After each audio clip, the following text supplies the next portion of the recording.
କାଗଜରେ ଝିଅର ନାଁ ଲେଖି ଜଳେଇ ଦିଅନ୍ତୁ। ଗ୍ୟାରେଣ୍ଟି ଦେଉଛି ସେ ଝିଅ ପଟିଯିବ। ହଁ ଫ୍ରେଣ୍ଡସ୍, ଯଦି ଆପଣ କେଉଁ ଝିଅକୁ ମନେ ମନେ ଭଲ ପାଉଛନ୍ତି କିନ୍ତୁ ଯେତେ ଚେଷ୍ଟା କଲେ ମଧ୍ୟ ତାକୁ ପଟେଇ ପାରୁନାହାନ୍ତି, ତାକୁ ନିଜର ମନ କଥା କହିବାକୁ ଡରୁଛନ୍ତି, ଆଉ ଆପଣ ଚାହୁଁଛନ୍ତି କି ସେ ଝିଅ ନିଜେ ଆସି ଆପଣଙ୍କୁ ଭଲ ପାଉଛି ବୋଲି କହୁ, ତେବେ ଆଜିର ଏହି ଭିଡ଼ିଓଟି ଆପଣଙ୍କର ଇଚ୍ଛାକୁ ପୂରଣ କରିବ। କାରଣ ଆଜିର ଏହି ଭିଡ଼ିଓଟିରେ ମୁଁ ଆପଣଙ୍କ ପାଇଁ ଏମିତି ଏକ ପ୍ରଚଣ୍ଡ ଶକ୍ତିଶାଳୀ ବଶୀକରଣ ନେଇ ଆସିଛି, ଯାହାର ପ୍ରୟୋଗରେ ଆପଣ କେଉଁ ବି ଝିଅ ବା ବିବାହିତା ନାରୀକୁ ମୁହୂର୍ତ୍ତକ ଭିତରେ ପଟେଇ ପାରିବେ, ତାଠାରୁ ନିଜର ମନ ଚାହୁଁଥିବା କାମ ହାସଲ କରିପାରିବେ।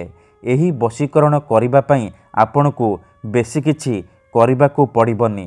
କେବଳ ଯେଉଁ ଝିଅକୁ ଆପଣ ଭଲ ପାଉଛନ୍ତି, ତାକୁ ପଟେଇବାକୁ ଚାହୁଁଛନ୍ତି, ତାର ନାଁକୁ କାଗଜରେ ଲେଖିକି ଜାଳିଦେବେ।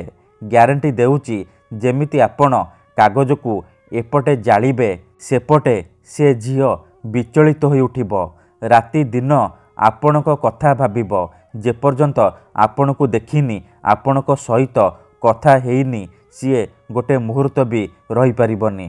ହଁ ଫ୍ରେଣ୍ଡସ୍, ଆପଣଙ୍କୁ ଦେଖିବା ମାତ୍ରେ ନିଜେ ଆସି ଆପଣଙ୍କ ସହିତ କଥା ହେବ, ଆପଣଙ୍କୁ ଭଲ ପାଉଛି ବୋଲି କହିବ। ଏହି ବଶୀକରଣ ଏତେ ଶକ୍ତିଶାଳୀ କି ଯିଏ ବି ଏହାକୁ କରିଛି ସଫଳ ହେଇଛି। ନିଜ ପସନ୍ଦର ସୁନ୍ଦରୀ ଝିଅ ବା ପଡ଼ିଶା ଘର ସୁନ୍ଦରୀ ଭାଉଜକୁ ପଟେଇ ପାରିଛି, ଆଉ ତାଠାରୁ ନିଜର ମନ ଚାହୁଁଥିବା କାମ ହାସଲ କରିପାରିଛି। ତେଣୁ ଏହି ବଶୀକରଣ ଆପଣ ଭାବିଚିନ୍ତିକି ପ୍ରୟୋଗ କରିବେ।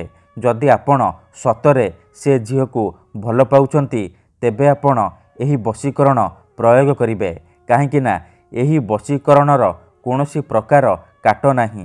ମାତ୍ର ଥରେ, ହଁ ଫ୍ରେଣ୍ଡସ୍, ମାତ୍ର ଥରେ ଯେଉଁ ଝିଅ ବା ନାରୀ ଉପରେ ଏହି ବଶୀକରଣ ଗୋଟିଏ ଥର ପ୍ରୟୋଗ କରିଦେବେ, ସିଏ ସେହି ସମୟଠାରୁ ଆପଣଙ୍କ ଆଡ଼କୁ ଆକର୍ଷିତ ହେବାକୁ ଲାଗିବ, ଆପଣଙ୍କୁ ଭଲ ପାଇବ, ଆପଣଙ୍କୁ ଛାଡ଼ି ଗୋଟେ ମୁହୂର୍ତ୍ତ ବି ରହିପାରିବନି। ନମସ୍କାର ଫ୍ରେଣ୍ଡସ୍, ଓଡ଼ିଆ ଫଣ୍ଡା ଚ୍ୟାନେଲକୁ ଆପଣମାନଙ୍କୁ ସ୍ୱାଗତ। ଯଦି ଆପଣ ନିଜ ପସନ୍ଦର ସୁନ୍ଦରୀ ଝିଅକୁ ପଟେଇବାକୁ ଚାହୁଁଛନ୍ତି, ସୁନ୍ଦରୀ ପଡ଼ିଶା ଘର ଭାଉଜକୁ ପଟେଇବାକୁ ଚାହୁଁଛନ୍ତି, ତେବେ ଆଜିର ଏହି ଭିଡ଼ିଓଟିକୁ ପୁରା ଧ୍ୟାନ ସହିତ ଶେଷ ପର୍ଯ୍ୟନ୍ତ ଦେଖନ୍ତୁ। କାରଣ ଆଜିର ଏହି ଭିଡ଼ିଓଟିରେ ମୁଁ ଆପଣଙ୍କୁ ଶିଖେଇବି ଆପଣ କିପରି କାଗଜରେ ଝିଅର ନାଁ ଲେଖି ଜାଳିଦେଲେ ତାକୁ ପଟେଇ ପାରିବେ। ଆଜିର ଏହି ଭିଡ଼ିଓ ସବୁଠାରୁ ସହଜ କିନ୍ତୁ ମହାଶକ୍ତିଶାଳୀ ବଶୀକରଣ।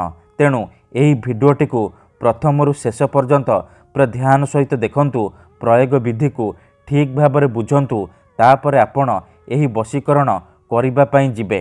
କାହିଁକି ନା ଏହି ବଶୀକରଣକୁ ପ୍ରୟୋଗ କରି ହଜାର ହଜାର ଲୋକମାନେ ଲାଭବାନ ହେଇଛନ୍ତି। ନିଜ ପସନ୍ଦର କେଉଁ ବି ଝିଅ ବା ବିବାହିତା ମହିଳାକୁ ମୁହୂର୍ତ୍ତକ ଭିତରେ ପଟେଇ ପାରିଛନ୍ତି, ଆଉ ତାଠାରୁ ମନ ଚାହୁଁଥିବା କାମ ହାସଲ କରିପାରିଛନ୍ତି। ତେଣୁ ଯଦି ଆପଣ ନିଜ ପସନ୍ଦର ଝିଅକୁ ପଟେଇବାକୁ ଚାହୁଁଛନ୍ତି, ତାଠାରୁ ମନ ମୁତାବକ କାମ ହାସଲ କରିବାକୁ ଚାହୁଁଛନ୍ତି, ତେବେ ମୋ କଥା ମାନି ଗୋଟିଏ ଥର କାଗଜରେ ତାର ନାଁ ଲେଖି ଜାଳି ଦିଅନ୍ତୁ। ତାପରେ ଦେଖିବେ କିପରି ସେ ଝିଅ ଆପଣଙ୍କ ପ୍ରେମରେ ଦିବାନୀ ହେଇଯିବ, ଆପଣଙ୍କର ସବୁ କଥା ମାନିବ, ଯାହା ଚାହିଁବେ ତାହା କରିବ। ତେବେ ଏହି ବଶୀକରଣ ଆପଣ କିପରି କରିବେ, କେମିତି କରିବେ, ଏହାର ପ୍ରୟୋଗ ବିଧି କ'ଣ ଜାଣିବା ପାଇଁ ଭିଡ଼ିଓଟିକୁ ଶେଷ ପର୍ଯ୍ୟନ୍ତ ପୁରା ଧ୍ୟାନ ସହିତ ଦେଖନ୍ତୁ। ବିଧିଟି ଜାଣିବା ପୂର୍ବରୁ ଯଦି ଆପଣ ଆମ ଚ୍ୟାନେଲକୁ ନୂଆ ଆସିଛନ୍ତି, ତେବେ ଦୟାକରି ଚ୍ୟାନେଲକୁ ସବସ୍କ୍ରାଇବ୍ କରି ପାଖରେ ଥିବା ବେଲ୍ ଆଇକନ୍କୁ ମଧ୍ୟ ଦବାଇ ଦିଅନ୍ତୁ, ଯାହାଦ୍ୱାରା ଆମେ ଯେଉଁ ବି ଭିଡ଼ିଓ ଅପଲୋଡ଼ କରିବୁ ସର୍ବପ୍ରଥମେ ଆପଣ ଦେଖିପାରିବେ ଆଉ ତାର ଲାଭ ପାଇପାରିବେ।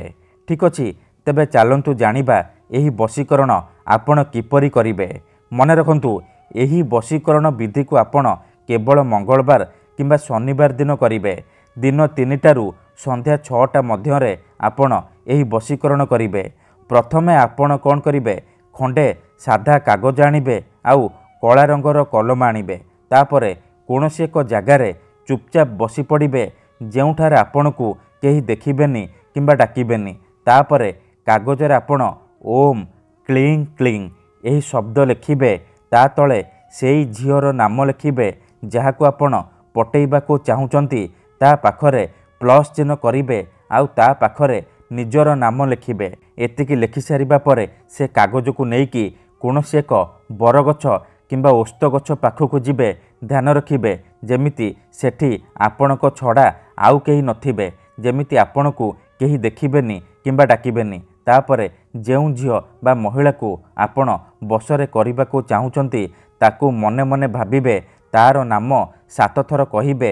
ତାପରେ ଯେଉଁ କାଗଜ ଆଣିଛନ୍ତି ସେ କାଗଜକୁ ସେଇଠି ଜାଳିଦେବେ। ଗ୍ୟାରେଣ୍ଟି ଦେଉଛି ଯେମିତି ଆପଣ ଏପଟେ କାଗଜକୁ ଜାଳିବେ ସେପଟେ ସେ ଝିଅ ଉପରେ ପ୍ରଭାବ ପଡ଼ିବା ଆରମ୍ଭ ହୋଇଯିବ। ସେ ବିଚଳିତ ହୋଇ ଉଠିବ, ଆପଣଙ୍କ ପାଖକୁ ଆସିବା ପାଇଁ ଛଟପଟ ହେବ, ନିଜେ ଆସିବ ଆପଣଙ୍କୁ ଭଲ ପାଉଛି ବୋଲି କହିବ। ଧନ୍ୟବାଦ।